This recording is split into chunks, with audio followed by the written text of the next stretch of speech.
रहे थे design of joint के बारे में और लास्ट लेक्चर में अपन ने शुरू किया था रिवेट्स।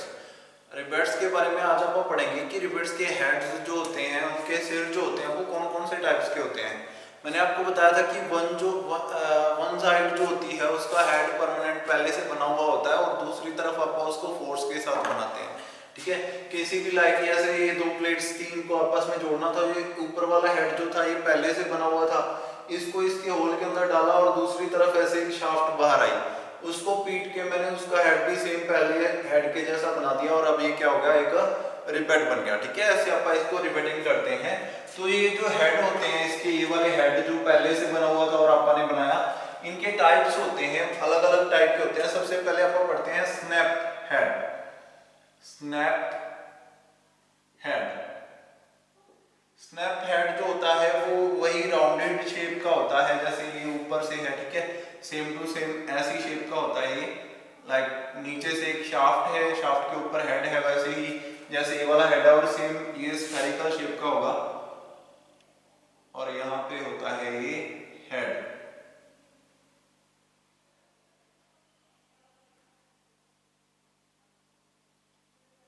और ऐसी स्फेरिकल शेप का ये हेड होता है। ठीक है, इसको बोलते हैं स्नैप हेड। और इसका जो आपका डायमीटर होता है वो मतलब कि यहाँ से यहाँ तक 0.7 डी, ये जो इसकी डेप्थ है ये कितनी है, यहाँ से यहाँ तक 0.7 डी है।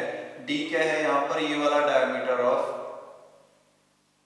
Rivet shaft D. डी इसी को मानते हैं परमानेंट डी है ये। ठीक है, और इसकी यहाँ से यहाँ तक ये जो इसकी लेंथ है रिवेट की, जो सर्कल की, ये कितनी होगी, ये होगी 1.6 डी।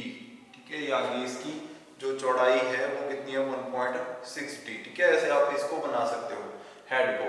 0.7 डी इसकी मोटाई है ऊपर की और 0.6 डी इसकी चौड़ाई है। ठीक है, अगर ये ऐसी शेप का होता तो ये क्या होता, आपका स्नैप हेड होता, स्नैप हेड रिवेट। ठीक है, स्नैप हेड रिवेट क्वेश्चन आएगा 2 नंबर के अंदर, स्नैप हेड रिवेट ड्रॉ करो, तो आपने बताना है कि डायमीटर, उसका डायमीटर जितना भी दे रखा हो वो डी यहाँ पे वो डायमीटर होता है, उसका डायमीटर दे रखा होगा पहले से रिवेट का। ठीक है, डायमीटर से आपको उसकी जो ये वाली हेड की ऊंचाई निकालनी है वो कैसे निकालनी है, 0.7 डी करके, और इसकी इस तरफ को चौड़ाई निकालनी है 1.6 डी करके। ठीक है, सेकंड आता है पैन हेड।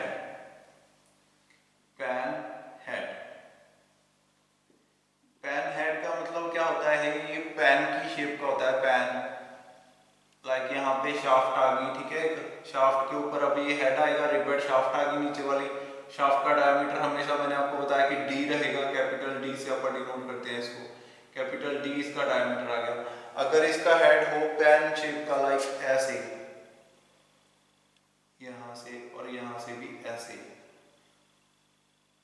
और यहाँ से थोड़ा सा राउंड करके और आपस में मिल रहा हो, यहाँ से भी थोड़ा सा राउंड करके। ठीक है, अगर ऐसी शेप हो, ठीक है, तो ये कौन सा हो गया, पैन हेड हो गया। ठीक है, पैन हेड डायमीटर का भी सेम टू सेम ऊंचाई इसकी बराबर रहेगी 0.7 D, 0.7 D same to same जितनी इसकी थी। ठीक है, इस तरफ को चौड़ाई जो रहेगी वो भी क्या रहेगी, 1.6 डी रहेगी, सेम टू सेम रहेगी, इसमें भी कोई चेंज नहीं होगा। ठीक है, 1.6 डी, 1.6 डी ये भी सेम रहेगा। ठीक है, बाकी बस इसके अंदर वो क्या है, इसके अंदर सिर्फ इतना सा चेंज है कि ये जो है आपका ये वाला जो हेड है यहाँ से इसके बराबर आएगा, तो इसकी चौड़ाई यहाँ से यहाँ तक ये कितनी रहेगी आपकी, डी के बराबर रहेगी, डी के बराबर डी। ठीक है, जितना डायमीटर होगा उतना ही यहाँ से शाफ्ट भी सेम टू सेम उतनी ही रहेगी। ठीक है, बस सिर्फ इतना सा फर्क है कि ये जो कॉर्नर थे ये 1.6 डी आगे, ऊपर से फिर से डी। ठीक है, बनाना पड़ेगा, तो कैसे बनाओगे आप लोग इसको, जैसे मान लो आपको 70 दे रखा है, 70 mm।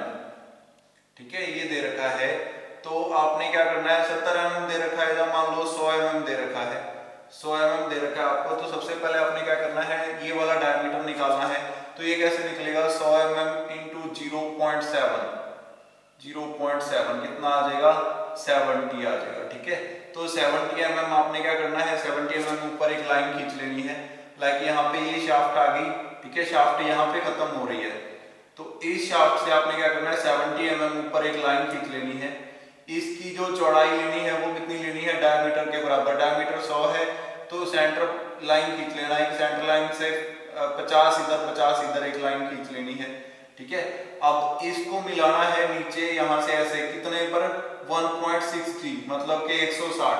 जब आप 1.6D को मल्टीप्लाई करोगे 100 से, D क्या है 100, तो ये कितना हो जाएगा 160। तो 160 mm की यहाँ पे लाइन खींचोगे, 160 mm मतलब कि 80 इधर, ठीक है। तो इन दोनों को आपस में मिला देना, ठीक है। ये तो बन गया पैन हेड। अब यहाँ पे थोड़ा सा राउंडेड है, जो कॉर्नर है वो सीधे नहीं मिल रहे, ये कितने पे मिल रहे हैं, थोड़े से एंगल पे मिल रहे हैं, थोड़ा सा जो है ऐसे इसके ऊपर बना हुआ है, ठीक है।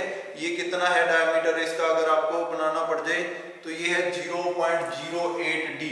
ये अगर रेडियस आपको इसकी लेनी पड़ जाए तो 0.08D पे प्रकार रख के आपने सर्कल लगाने हैं, ठीक है। 0.08D का ये जो है राउंडेड है। ये बन गया आपका पैन हेड, ठीक है। नेक्स्ट आता है आपका थर्ड, फ्लैट काउंटर संक, ठीक है। ये दोनों मैं एक बार रफ कर देता हूं। पैन हेड बन गया आपका, एक बन गया आपका snap head, snap head, pan head, और तीसरा आता है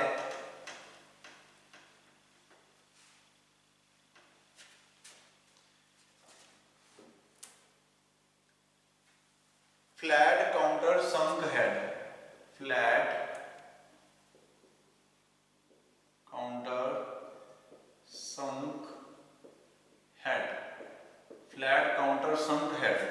ये कैसा होता है, इसके अंदर क्या रहता है कि जैसे यहाँ पे ये शाफ्ट, वही सेम टू सेम शाफ्ट का कुछ ना कुछ डायमीटर दिया होगा D, जिसको अपन कैपिटल D से लिखते हैं, ठीक है। ये आगे शाफ्ट और इसका डायरेक्ट है कैपिटल D। अब यहाँ पे क्या होता है, इसके अंदर सिर्फ इतना सा फर्क है कि इसके ऊपर ऐसे अपोजिट डायरेक्शन में से ऊपर की ओर बढ़ता है, और इधर भी ऐसे अपोजिट डायरेक्शन में ऊपर की ओर बढ़ता है, और ऐसे ये ऐसा इसका हेड होता है, ठीक है। ये होता है फ्लैट काउंटर हेड।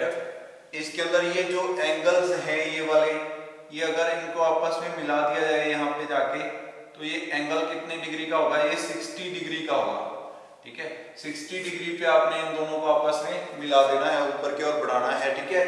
मतलब कि आपने एक सेंटर लाइन ले लेनी है, सेंटर लाइन पे 30 पे ये वाली लाइन खींच देनी है, 30 पे ये वाली लाइन खींच देनी है 30 डिग्री पे, ठीक है। तो एक दूसरे से अगर आप बताएंगे एक दूसरे से अपोजिट, तो कितनी होगी 60 डिग्री होगी, ठीक है। इनको बढ़ा देना है ऊपर जितना भी चाहो, उसके बाद उसके ऊपर अपन ने क्या करना है, इतने पे जाके निशान लगा देना है। तो यहाँ से लेकर यहाँ तक आपने क्या करना है, इसको निशान लगा देना है, और यहाँ तक आपने इसका हेड बना देना है, वहां से आपस में मिला देना है, ठीक है। तो ये कितना रहता है, अगर इसको टेपर काउंट किया जाए, टेपर की ओर ऐसे कैलकुलेट किया जाए तो कितना होगा 0.5D, ठीक है। D का हाफ 0.5D होगा ये, ठीक है। डायमीटर अगर 40 दे रखा है तो ये 20 आएगा यहाँ से यहाँ तक, ऐसे आप इसको माप लोगे, ठीक है। वहां पे निशान लगा के आपने क्या करना है, इसका हेड बना देना है। ये आ गया फ्लैट काउंटर संक हेड, ठीक है। एक आता है काउंटर राउंडेड, ये तो फ्लैट आ गया, एक आ गया राउंडेड,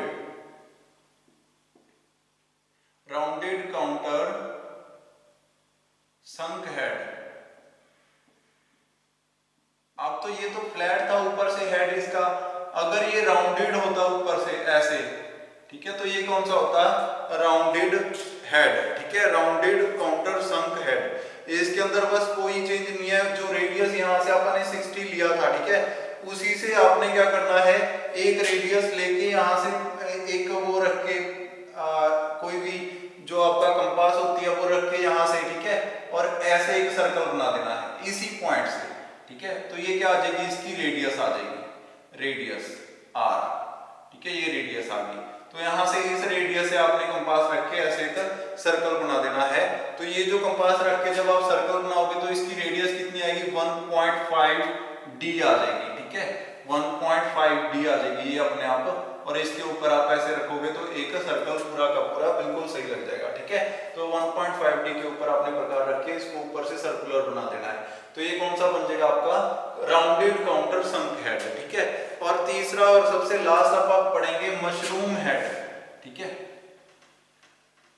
नेक्स्ट आपको पढ़ेंगे लास्ट मशरूम हेड। लास्ट है मशरूम।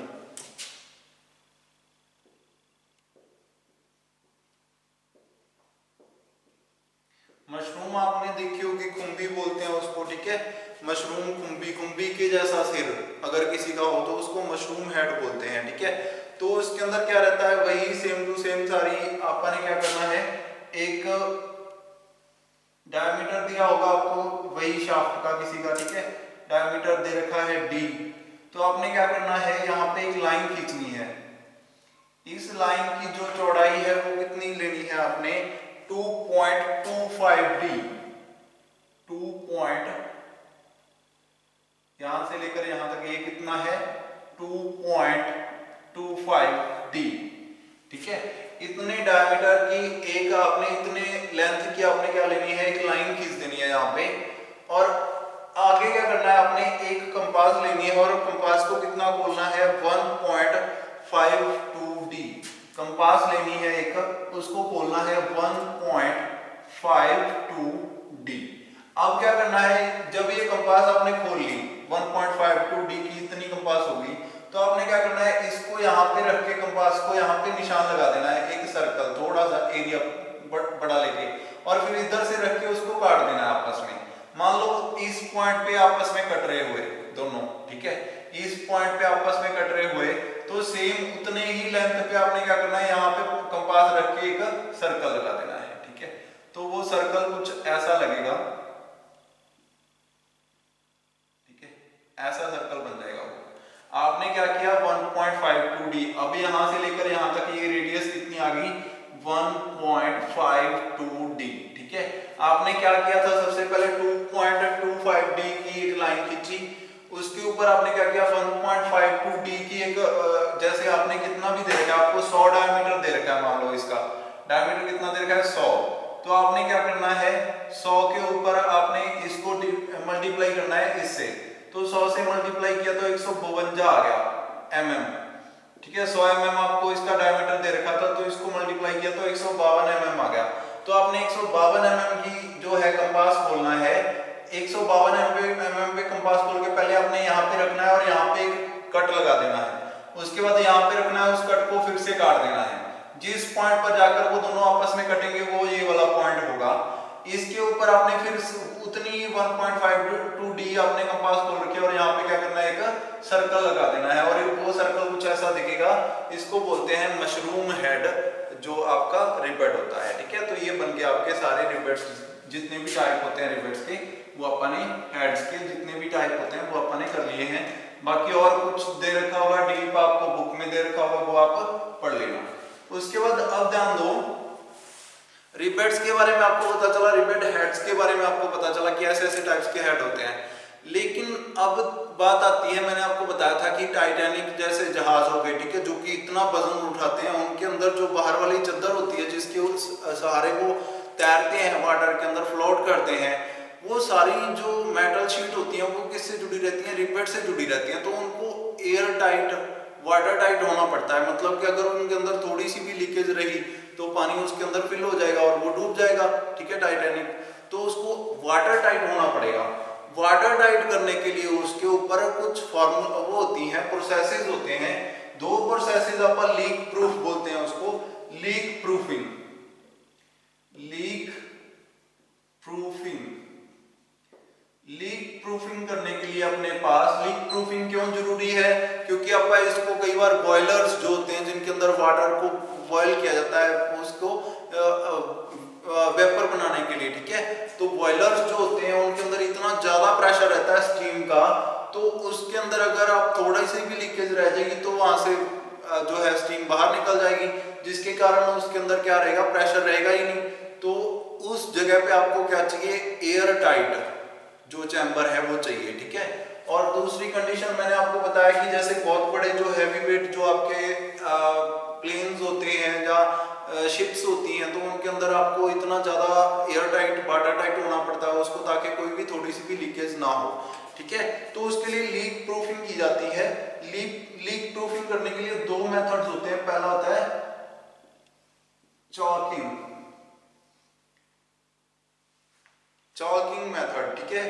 CAULKING, चॉकिंग मेथड होता है और दूसरा होता है फुल रिंग। ठीक है, दूसरा बोलते हैं फुल रिंग। ठीक है, दो मेथड्स आप यूज करते हैं, चॉकिंग एंड फुल रिंग। ठीक है, इसके अंदर क्या किया जाता है, ये चीजल जैसी चीजें होती हैं, चीजल जैसी, जैसे आप घरों के अंदर चीजल्स यूज करते हैं, शनियां यूज करते हैं। ठीक है, किसी चीज को काटने के लिए, मेटल की कोई चीज हो ना, उसके ऊपर एक चीजल जैसी चीज रखी जाती है, उसके ऊपर हथौड़े से उसको काट लिया जाता है। तो ये जो टूल्स होते हैं चार्किंग और फुल रिंग, इसके अंदर अलग अलग टूल्स यूज किए जाते हैं, वो भी सेम चीजल जैसे ही होते हैं। ठीक है, सबसे पहले अगर मैं चार्किंग का बात करूं, चार्किंग के अंदर क्या रहता है, एक 5 mm थिक, 5 mm इन थिकनेस और 40 mm, ठीक है, जो उसकी ब्रेड्थ होती है। ठीक है, 40 mm,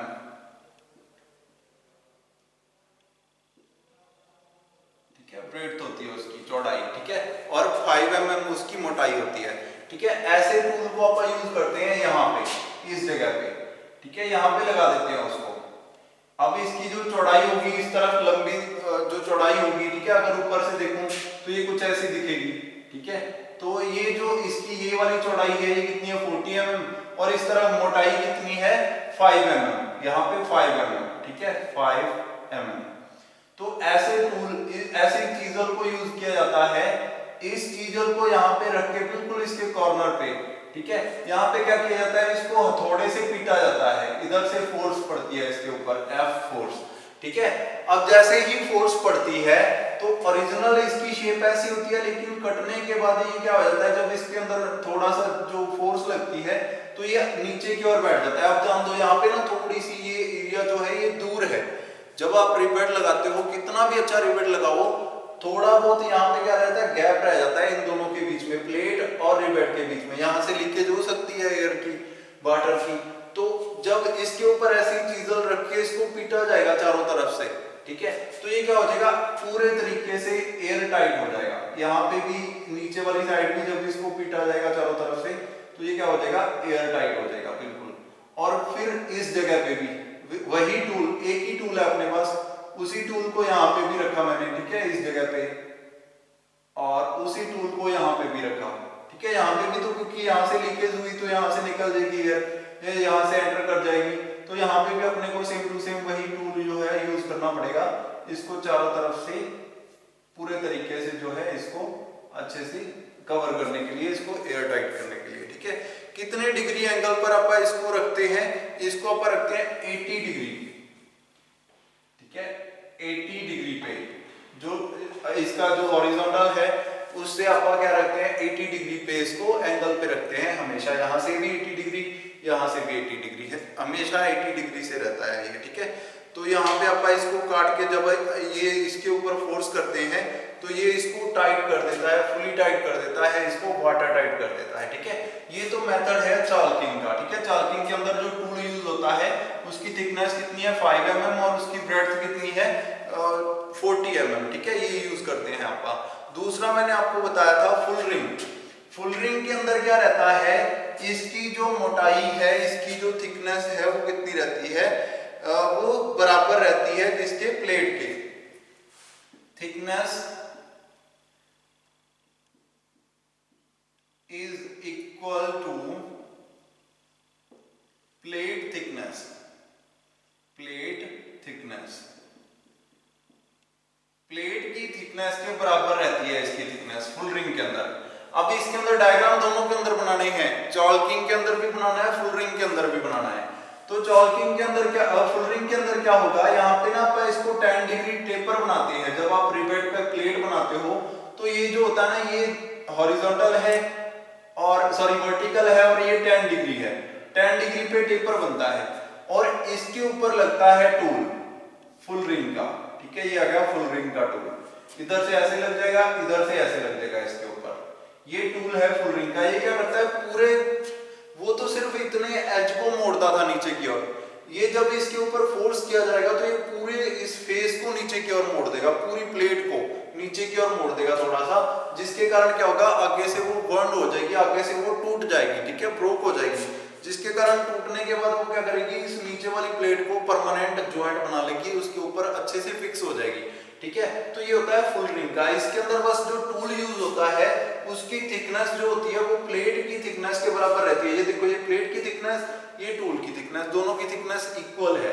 अगर आप इक्वल थिकनेस का टूल यूज करेंगे उसको क्या बोलते हैं, फुल रिंग। ठीक है, तो जब the process of worrying down, इसको बोलते हैं वरिंग डाउन करना। ठीक है, यहां से जो एरिया नीचे की ओर मुड़ जाएगा उसको बोलते हैं वरिंग डाउन। ठीक है, worrying down, the process of worrying down of the face of plate.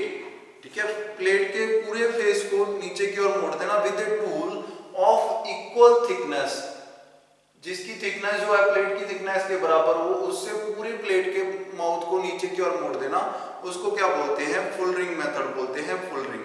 ठीक है, जो फुल रिंग टूल की हेल्प से किया जाता है। फुल रिंग टूल की डेप्थ मैंने थिकनेस आपको बताया प्लेट के बराबर है। ठीक है, तो टूल्स का डिफरेंस होता है, बेसिक पर्पस क्या है इन दोनों का, एयर टाइट करना। ठीक है, लीकेज प्रूफ करना। टाइटैनिक अगर जो है जहाज या इतना हैवी जहाज जो बने हैं उसके बाद अगर उनके अंदर रिवेट्स जो है वो लीकेज रहती है उनमें, तो ऑब्वियस है कि उसके अंदर पानी फिल हो जाएगा, पानी फिल हो जाएगा तो वो डूब जाएगा। ठीक है, आयरन तो पानी के ऊपर नहीं तैर सकता, वो तो मेटल के बने रहते हैं, मेटल पानी के ऊपर नहीं तैर सकता, लेकिन उनकी शेप ऐसी बना दी जाती है रिवेट लगा लगा के कि अब जो पानी उन्होंने हटाया जहाजों ने, उससे ज्यादा वजन वो उठा, उससे कम वजन वो उठा रहे हैं, मतलब कि पानी के वजन से कम वजन उस जहाज के अंदर रह जाता है जब वो ऐसी शेप बन जाती है। लेकिन जब उसके अंदर पानी फिल हो गया तो पानी के वजन से ज्यादा हो जाएगा, ऑब्वियस है, मेटल हो जाएगी सिर्फ। ठीक है, तो उसको रोकने के लिए, लीकेज को रोकने के लिए आप क्या करते हैं, ये दो मेथड्स यूज करते हैं। एक तो फुल रिंग, ये तो आ गया जब पूरे फेस को, फुल फेस को आप यूज करें, वरिंग डाउन करें तो उसको बोलते हैं फुल रिंग। जब छोटे से एज को आप वरिंग डाउन करें उसको बोलते हैं चॉल्किंग। ठीक है, दो मेथड्स ये थे, ये इंपॉर्टेंट है, ये आप कर लेना। नेक्स्ट लेक्चर में आप आगे करेंगे इसके बारे में। आज के लिए इतना ही, थैंक यू।